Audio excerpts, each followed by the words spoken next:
If you're someone who feels like your purpose is still inside you, waiting to be awakened, this conversation is for you.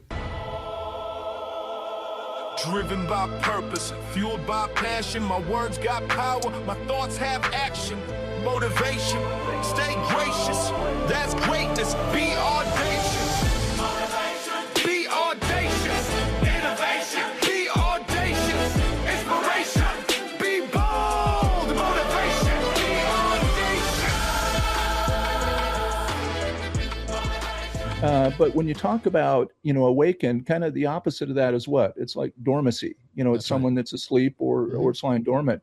And so my podcast is going to pull people together that have a voice with purpose. And then the outcome of that is to hopefully encourage and help others. It's to be able to offer to those and for the betterment and improvement of people, for the hearers, to give them something that's meaningful and purposeful. What if the reason you feel stuck isn't because you lack potential, but because your voice has simply gone dormant? Here on the Audacious Living Podcast, our goal is to help you uncover the audacity that already lives within you so that you can live with intention, purpose, and boldness in every area of your life.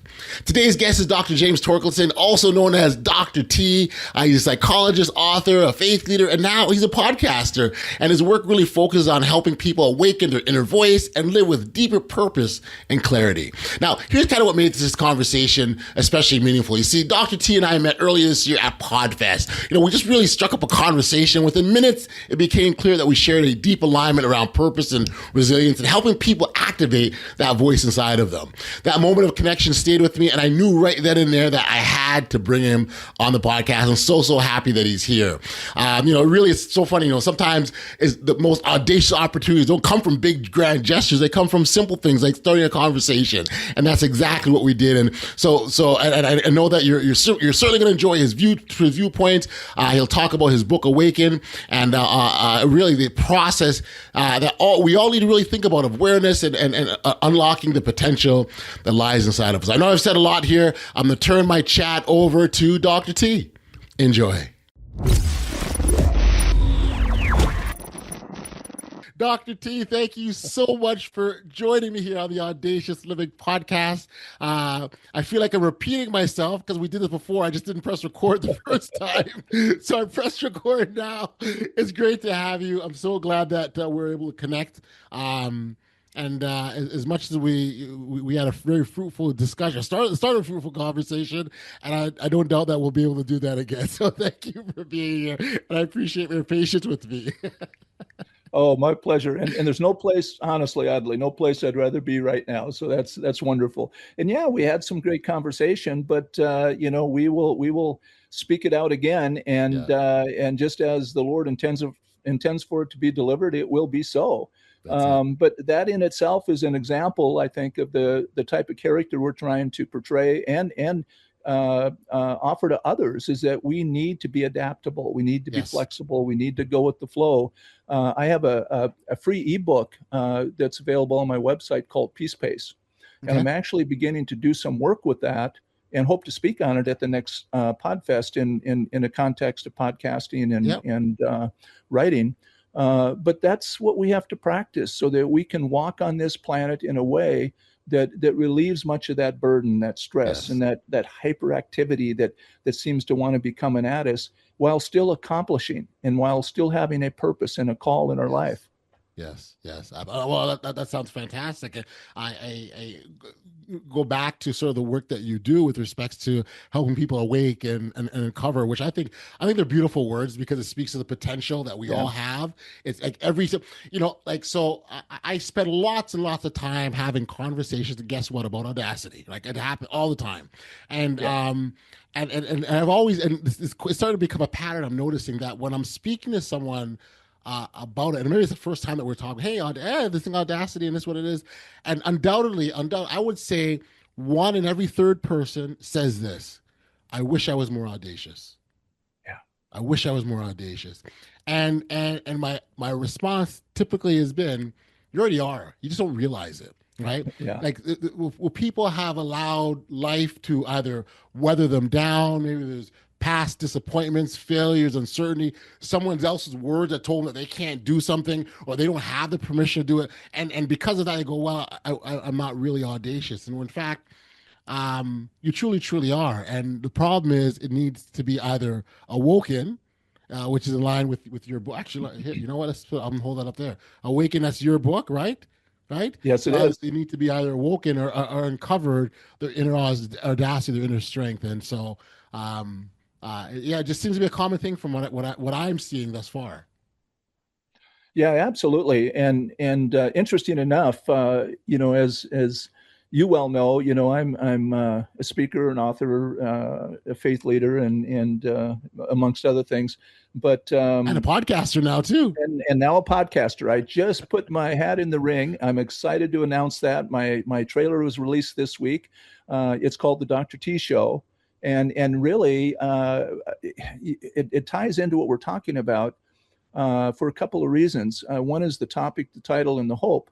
Mm-hmm. But when you talk about, awaken, kind of the opposite of that is what? It's like dormancy. It's someone that's asleep or it's lying dormant. And so my podcast is going to pull people together that have a voice with purpose. And then the outcome of that is to hopefully encourage and help others. It's to be able to offer to those and for the betterment and improvement of people, for the hearers, to give them something that's meaningful and purposeful. But secondly, to speak to those folks out there in the audience that also have a voice with purpose that's still lying dormant, to awaken that voice. Yes. Because together, all of us are better. All of us are improved when we can bring these voices from all walks of life and all viewpoints together. That's right. And that's incidentally one of the things I love about the podcasting world and what I experienced at PodFest and led me to this addition to my journey is to see that collaboration, that unity, and that support for one another unconditionally. People didn't say, frown at your topic or your voice. Right. They said, how can I help? And I love that. And if we can get more of that across the globe, I have spoken at and attended many of behavioral health conferences, faith leader conferences, and I honestly have to say that I don't think I ever have experienced the level of unity, companionship, partnership, supportiveness that I did at the PodFest. It was incredible. Yes. And so there's a key there. There's something there. And if we can continue to offer, from these, multiple platforms and various voices, and it can serve to unite and build bridges in a world that's pretty chaotic right now, that is in desperate need of such a thing. Yeah, no, absolutely. Listen, the experience that you described is also true. I've only ever seen something like that one other time, and I previously was a member of a speaking association here in Canada, and I remember I joined, and it was everything that you described was my experience. And to kind of give you an indication of how powerful that is, I was a member for a few years, and I stopped and got into some other stuff. And to this day, like, I'm still connected and still feel part of that network. And that's how powerful that is. And it's such a beautiful feeling because you're right. Together, we're so much better, stronger, more equipped to respond to the challenges of life. And look, there are going to be challenges. There are going to be obstacles, pitfalls, what have you. And to do that alone versus, there's a big difference doing it alone versus, doing it in connection with others. And so I think there's great power because, it's really easy to think, and I'll give you an example. Like, so you're going through something, right? And it's very easy to think that nobody on the planet has any idea what this feels like, how the experience, what you're going through. Like, you're the only one in the history of humankind that's had this specific problem. Okay. So, and imagine the feeling when all of a sudden someone else comes along and goes, yeah, this thing happened last week, but you know what I did? Just do this and do that. And all of a sudden it's like, oh, what I was going through wasn't that bad. So the connection, I think, is just my point is that the connection is very, very important to all of us. Absolutely. Yeah. I do like the way you intentionally use the word awaken. Because it says, yeah, listen, what we have, the insights, the knowledge, the wisdom that's required, it's there. We just have to awaken, open up our eyes. How did you land on that as a sort of a position?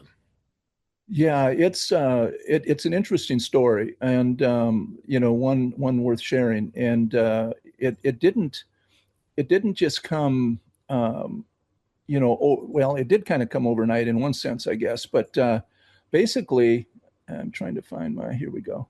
Um, the Lord had been stirring in my heart and really kind of my spirit for a long, long time, and about writing. And through my clinical work through the years as a clinical psychologist and 40 plus years in behavioral health, I've always tried to blend faith and psychology, because really, in my opinion, in my view, psychology comes from the Bible. There isn't any psychological principle or term that we utilize, our practice that we utilize, that really can't be found scripturally. Anywhere from medication to whatever. They through the earliest days, they've used herbs and spices, and we talk about positive thinking. There's a verse that says a merry heart's like a medicine, and we talk about what you should dwell on and think on and focus on positive things to be healthy. Well, in Philippians, it talks about whatsoever good and positive and good repute, dwell on these things. And so it's been intriguing to me to blend those two things. And my daughter has always encouraged me, said, Dad, you got books in you. You need to write, you need to write, you need to write. And so I have written some things, some articles, a few ebooks, of course, my dissertation, presentations for workshops, seminars, whatever. But I hadn't really written a full-fledged book. Well, on February 20th, this past February 20th, my birthday, about 3 a.m, I know that because when I woke, I speaking of awaken, I was awoken. Yeah, I looked at the clock, it was 3, and I felt the Lord impress deeply within my heart, soul, and spirit, said, get up and write. Get up and write. I've waited on you long enough. And I am now going from nudging to pushing, nudging to yelling, nudging to demanding. And so I got up, Audley. I got up, sat on the couch, and I started writing. And I'm telling you, what an experience. I mean, wow. it didn't happen immediately, but when I was done writing, it's the closest I came to experiencing childbirth. Now, please, women, don't be offended, because I'm not trying to say I know what it's like. No. But I had some kind of experience that was similar, in that there was so much embedded in me that needed to come out. And when it came out and I finished writing my rough draft, there was such a huge release. Yeah. I had deposited something. I had birthed something. Yeah. Yeah. And it was incredible that was all in me, because I wrote it. I wrote probably 12 hours a day for 5 or 6 weeks, and I had my rough draft. Wow. And then I, of course, did some editing and things like that and got it sent on. But it had to do with this message of awaken and the concerns that I was seeing, feeling, experiencing, and working with people around the country on, in regards to what's happening to our country. And so it's called, awaken, exposing the web of deception that is threatening our faith, family, and freedom, because there is a transformation spirit out there that's trying to transform America into a different way of doing and a different way of thinking. Now, most of us, if not all of us, are not opposed to evolving and becoming better and improving. But what I'm seeing is much of that not leading to the improvement of people. I see an attack on our traditional family, our government, in our faith. There's a chapter in my book called The Church Confused, and then I deal with many of these movements, so-called progressive movements are out there. I address some of this false labeling of things that are trying to be sold. And we won't go into all those specifics right now, but when we see some of the attacks on our kids, hey, I'm a behavioral health professional, and we've spent decades advocating for kids and their limited ability to make wise decisions. We know temporal lobe development, where cognitive and logical decision making doesn't happen till possibly mid-20s for kids. That's right. So they can't think straight. And so we have laws about when they can vote and when they can drive, and all to protect them from themselves. And all of a sudden, there's this progressive movement, radical movement, in my opinion, and the behavioral health field is silent about it, where they're saying, let these 12, 13, 14-year-olds make major decisions like body transformations, not only make them, but without parents' permission. But even if it was parents' permission, they let kids grow up, Let them become adults. Yes. Now, we can debate the right or the wrong, the ethics, or anything else about it, but the bottom line is they are not emotionally or psychologically developed to make these kind of decisions that are life-altering decisions and the impact will be forever. And now, of course, we're seeing research coming out and some of the studies coming out and some of the detrimental impacts and effects on the psychic, the emotional state, the body state, and on and on and on. But so these kinds of things is what I'm getting at, that these extremists that's trying this radical transformation, and where we see it happening elsewhere, we haven't seen good results. So I'm very, very concerned for traditional family or traditional government and our traditional faith. And is that where you talk about deception? That's where the deception is coming into play here, yes. Right. Yeah, it's being sold and packaged as this gift. When you unwrap it, and I talk about that in the book, when you unwrap what's being sold, it's no present. It is no gift. Right. Mm-hmm. Yeah. No. I definitely see that, and there's self-awareness. So when I talk about self-awareness, this analogy that I use is, picture a living room. Okay. So in your living room, you've got your couch, your lamp in the corner, and your television, your coffee table. You've got all these things that you'd see in a typical living room. Now, if you go to this light switch and turn it off, you cannot see the things any longer. If you turn them back on, you now can. The light switch didn't put the things there. They always were there. The light switch made them visible to you, gave you that self-awareness. And now that I see them there, I can pull off the couch, and if there's dust bunnies I got to sweep, or if there's things that magazines on the coffee table, or the TV is on something I don't want to watch, I can now make those adjustments and change that. But not until self-awareness, the flicking of the light switch is taking place. And so what you're describing is very much, let me turn on the light switch so people can see what really is in the living room and clean up what we have to clean up. Exactly. Yeah. And we know from historically from study and in behavioral awareness, you mentioned that, it's so true. Awareness is the beginning of change. Yes. We don't just change things. We have to be aware that what it is that we're needing to change needs changing. Right. And awareness starts with that. And so we become aware that, hey, something's not right here. This isn't adding up. And maybe the outcome's not matching, the sales pitch. We've all been suckers in life about that, right? Sure. Where we've been sold something, it didn't turn out to be what it was supposed to be. My first car, no problem. My first car. Yes. Here we go. But now it's happening and impacting people's lives. Yes. And especially the biggest thing for me is our kids. Okay. Yeah. Adults can choose. That's America. That's freedom. That's, they can make wise or unwise choices. I support either. Whatever a person, that's their individual right. That's freedom. But kids haven't emotionally and psychologically developed. So that's kind of was the deal breaker for me, where I said, I can remain silent no longer because this kind of stuff has gone too far. And if it, and it's not going to stop until people stand up and say, hey, you're selling something wrapped with a pretty language, right? Okay. But it's not, when you unwrap it, it's not a pretty gift. Yeah. So it's the unwrapping thing I want to also touch on now, the actual act of unwrapping, right? So if you sort of break it down into parts here, Dr. T, they're very, very unique. So we just talked about turning on the light switch and being able to see what's in my living room. Okay. But then developing that awareness. The next part is actually taking action and doing something about it. And as much as we just, like Nike says, just do it. It sounds so easy, right? But for some, it isn't that easy. For some, we're talking making upheaval to a lifelong of patterns or habits of things we've just always done it this way. There's also that fear of change. Oh my gosh, you want to do what? And to the point where some people will know it's not good for them, but still not change because of the fear of changing and getting into the comfort zone. So we talk about audacity, right? Being audacious enough to still make that change. But the action piece, the unwrapping, I kind of want to talk about, because that's not easy for people. Right. No, it's not. Change isn't easy. Unwrapping is not easy. And really putting the pieces together and looking at a puzzle, if you will, or something as a whole, can be complex and have many parts. And so it can take a little work and a little effort.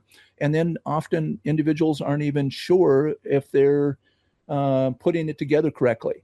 Okay. And then we have the simple reality unfortunate simple reality that there are so many voices that contradict one another.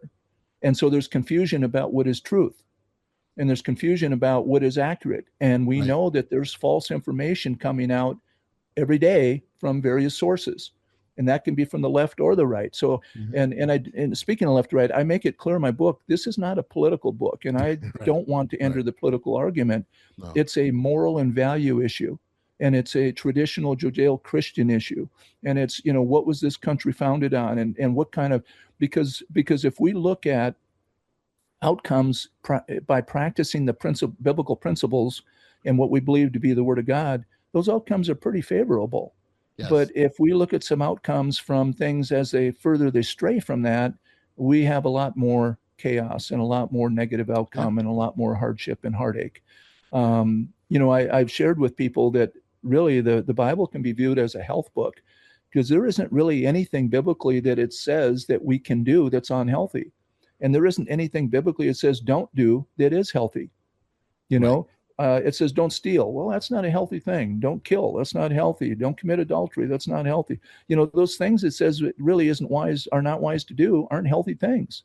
Right. But it says love one another, forgive one another, uplift one another, Good Samaritan stories, this and this and that. Yes. I mean, if we practice that, there's healthy outcomes. But yet we're seeing a world with a lot of unhealthy outcomes because we're straying. Just as we left a gold standard many, many years ago, we've left the God standard, and we think man is wise enough in and of himself to be able to make these kinds of moral decisions. And without a true north or a compass of true north, we are going to mess it up because we are flawed individuals. We are.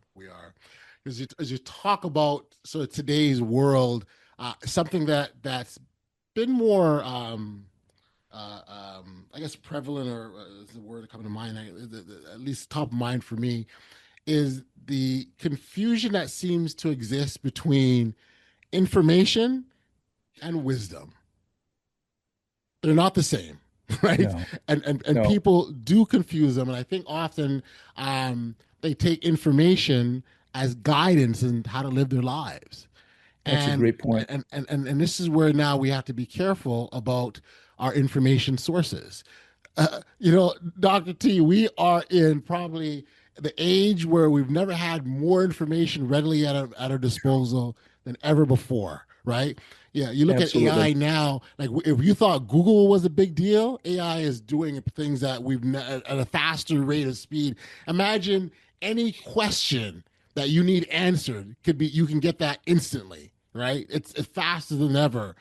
But information isn't the same as wisdom. I'd love to sort of get your take on that. No, you're absolutely right. Information's abundant. It's never ending. Wisdom is more scarce. And what is the difference between the two? I think simply information is just that. It's pieces of explanations or opinions or views, right? Some factual, some non-factual, that are coming out. Wisdom is kind of an internal discernment. It's kind of a resolve as to what is truth. It's kind of something that offers something that's tangible, doable, but often hard to find, that would better and improve someone's life. It I think really seeks to improve, whereas information probably seeks more to control or more to align with a way of thinking. Wisdom doesn't have these ulterior goals or ulterior motives. It really is to offer betterment to mankind. And you can kind of discern, you can kind of see, there's a statement we make in behavioral health that, all behavior is purposeful and goal-directed. So if you look at what somebody is doing or saying, and you try to figure out, okay, what's this about? If you look at kind of the potential outcome, you can kind of see what the goal was or what the purpose was. And information is to really try to pull somebody along to gather and build momentum for this large following and to align with an opinion. Wisdom is individual. It's individualistic, and it wants to support individually and improve individually anyone and everyone's life. It doesn't need that collaboration of opinion to stand on its own. It will stand on its own by itself. Yeah. The discernment, it's a big one. It's a big part of Yeah. it, right? Discerning, Yeah. and because we're gonna get it all. We're gonna get bombarded with everything, right? And that ability We to are. discern and choose and Yeah. and act on. Okay, this is, Yeah. this is helpful. This is not helpful. This is necessary. This is not, like you just got to go for that process. And when you do, you realize that there's a lot of things that we can do away with and not because Yeah. it doesn't serve us, right? And so, Yeah, yeah, that's so true. And so outcomes, what is yeah, the outcome? And if we don't have a good outcome, that probably wasn't wisdom. That was yeah, probably information that was trying to bring us along. And gotcha. but yeah, it's AI is you mentioned AI, oddly, and we have not even begun to see the ramifications. No, It's no, it's scary, and with that comes convincing dialogue, convincing pieces, and convincing opinions, and yeah, it's a dangerous tool. So I think we're not yeah. even yet begun to see the ramifications. And it's moving so fast and so quickly. It's funny. I was, you see these. They advertise these AI courses in 28 days. Take this course. No, no, no, Yeah, no. Well, yeah, well, well. But by the time you finish that course, things have changed. they Like have. that's how quickly and rapidly it's moving, Yep, right? yep, And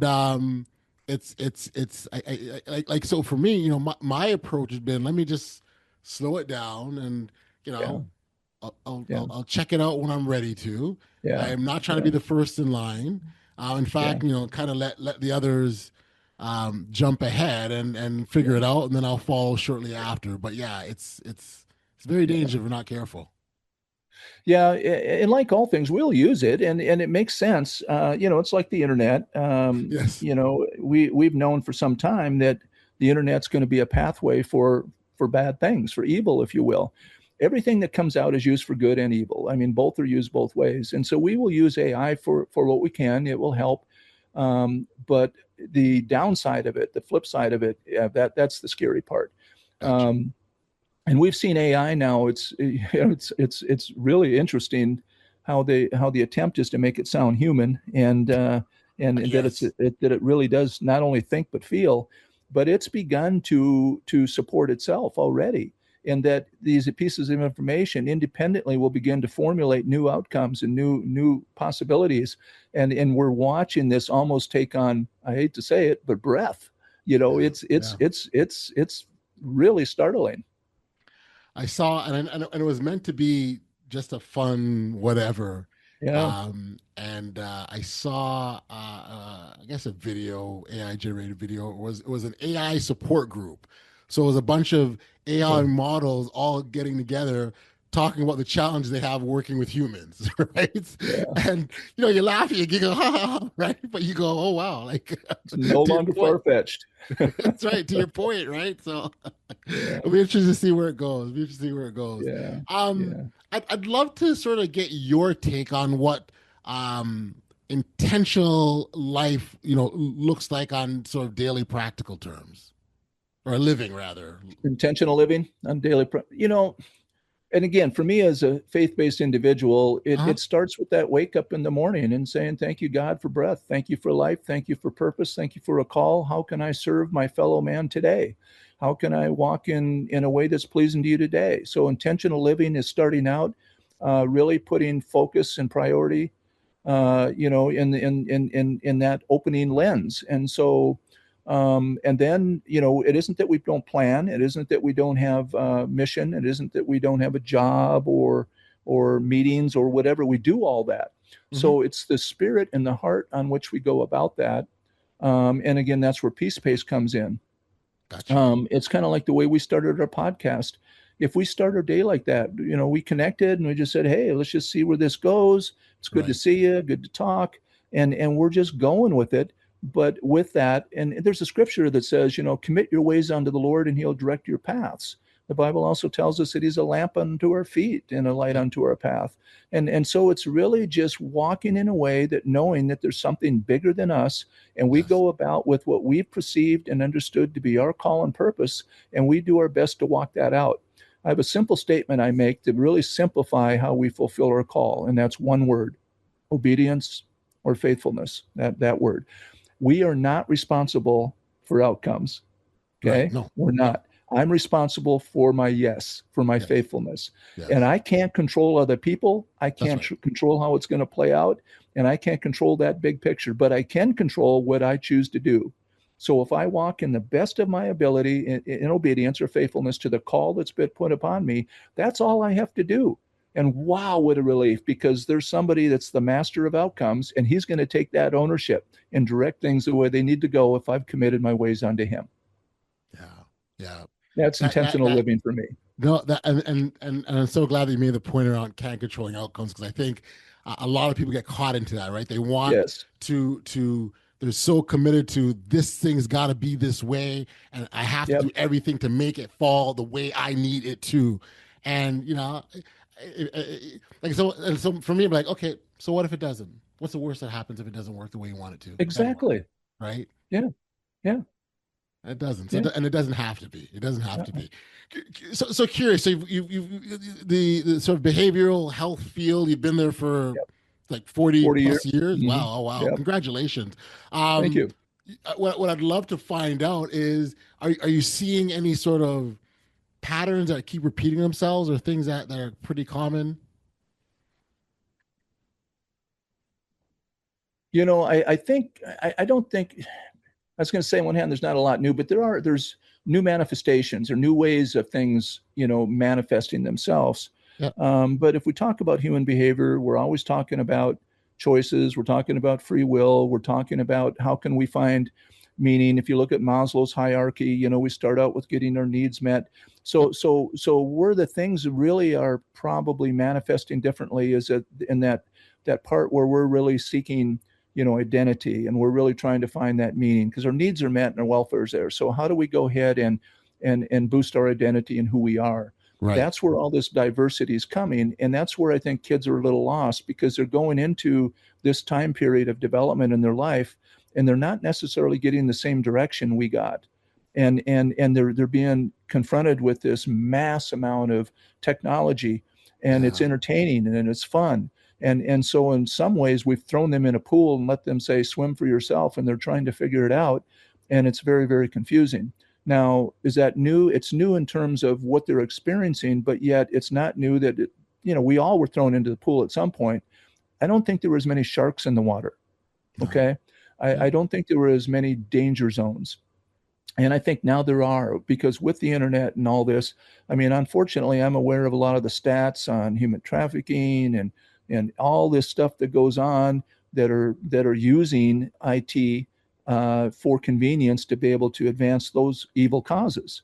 Yes. And so the dangers out there are rampant. And so I don't know, we're trying to message that to kids, but then there's also a voice out there that kind of says, don't be controlling, let them learn on their own and let them do this and that. So it changes. The way it presents changes, but it's much of the same dynamic. Okay.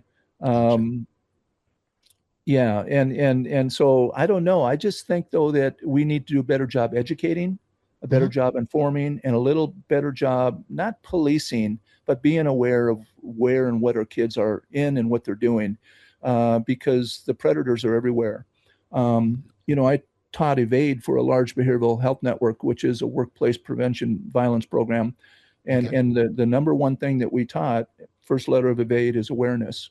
And we really found that a big cause or primary cause of why things happen is lack of awareness. And that light switch. So, again, that light switch, and that parents are not even aware to be able to teach the kids the awareness, because nobody wants anybody to be paranoid either, right?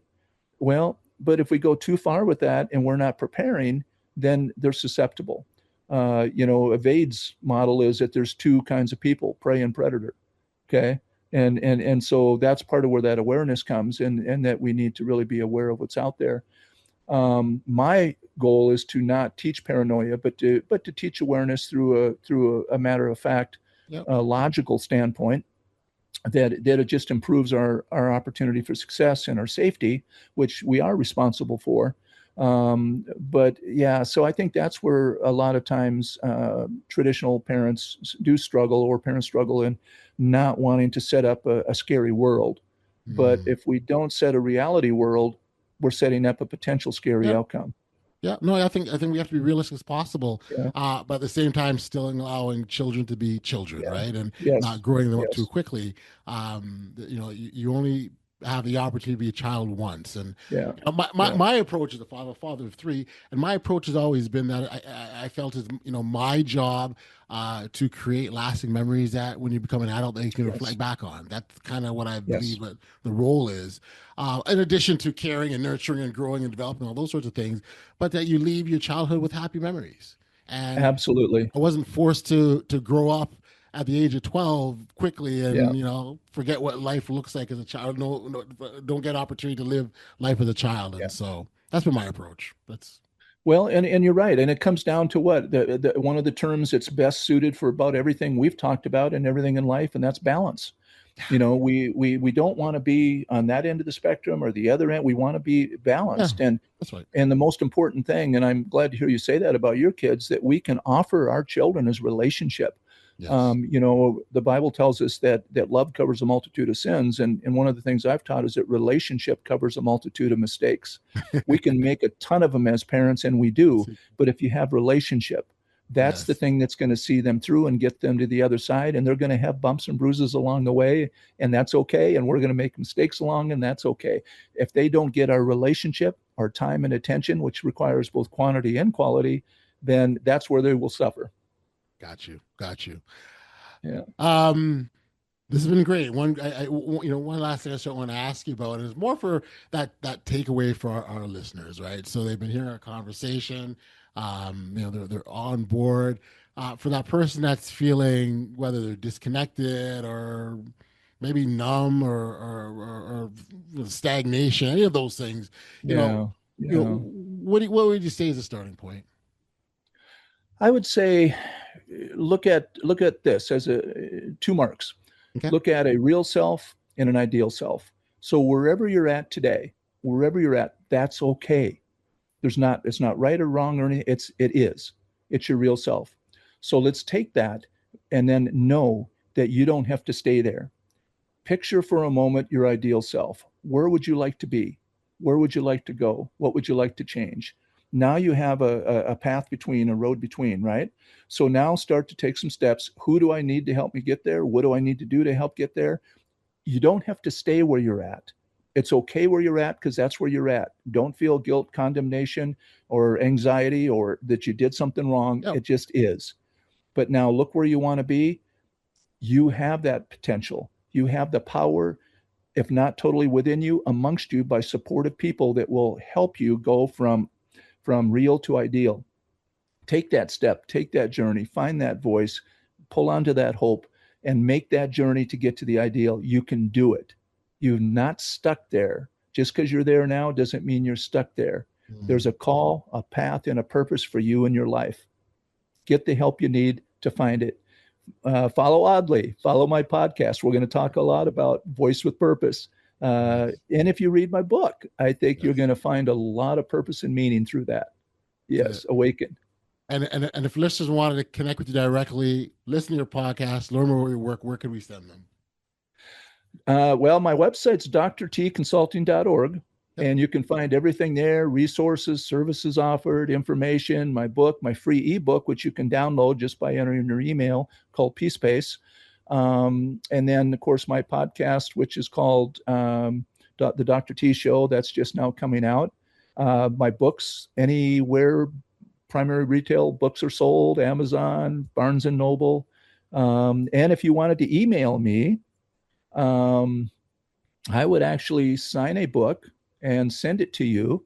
And I would even be willing to do this. If you email me, and I've been offering this, it's pretty interesting, and you indicate that you have bought a book online somewhere that you will gift to someone else to help spread the message, and then email me that. I will, free of charge, and I'll even pay the shipping, sign a book and send you one for you. That's awesome. Beautiful. Well, we will make sure that the appropriate contact details and the offer is in the show notes below, and encourage our listeners to reach out to you directly. Congrats again on the book, and I'm holding it one more time because I want people to see that.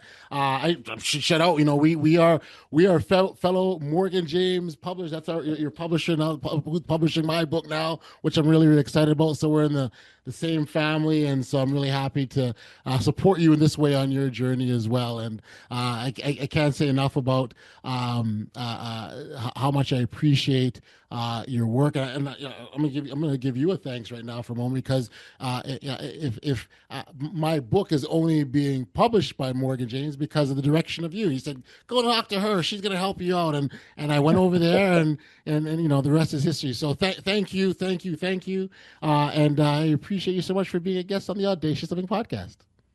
Wow, I thank you too, Audley. You're a voice with purpose, and it's magnificent, and I appreciate the work you do, and I look forward to our continued fellowship.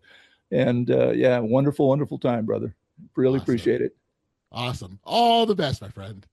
Amen.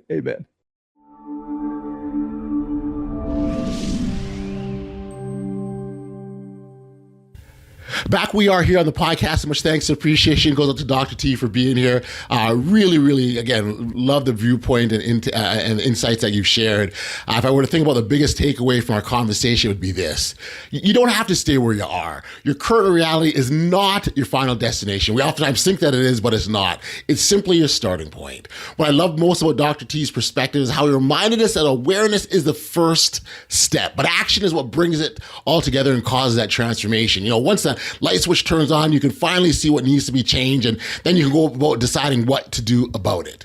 If this conversation resonated with you, I strongly encourage you to connect with Dr. T. Check out his book, Awaken, and tune into his brand new podcast, The Dr. T Show. His work is all about helping people activate their voice with purpose and live more intentionally.